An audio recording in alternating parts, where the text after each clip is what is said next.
It's really crucial to cast trans people in trans roles.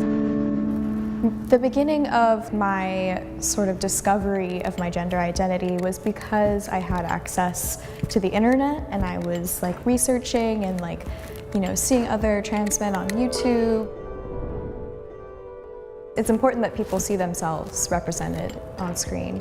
I think it really means a lot to other young trans men who are trying to find someone to look up to, someone they can relate to and just maybe feel like they're not as alone. I actually identify similarly to Buck. I identify as trans-masculine and I only use he, him pronouns just like Buck. I do experiment a little more with my gender expression and presentation just because I think that makeup is genderless and jewelry is genderless.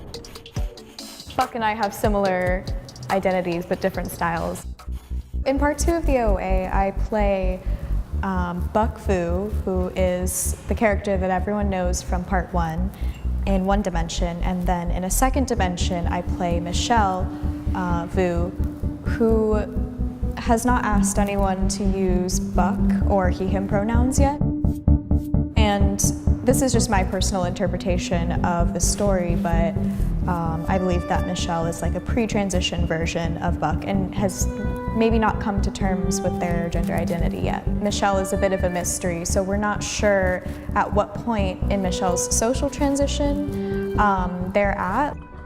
It was interesting for me to play a character that hasn't socially transitioned yet, but in a lot of my life I have had to put on a female facade to please the people around me, or maybe I wasn't comfortable enough telling people that I was trans. I was on board with playing Michelle. The director made sure I was comfortable with it beforehand, so I definitely don't want anyone being concerned about my dysphoria because I was fine. I actually do enjoy wearing wigs and makeup in drag sometimes, so it was kind of fun. I got to put on a different costume.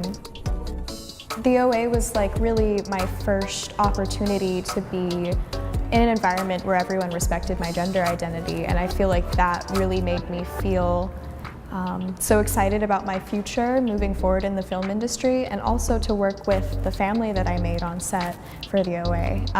And I am really excited for everyone to see part 2 and to see how close we've grown together.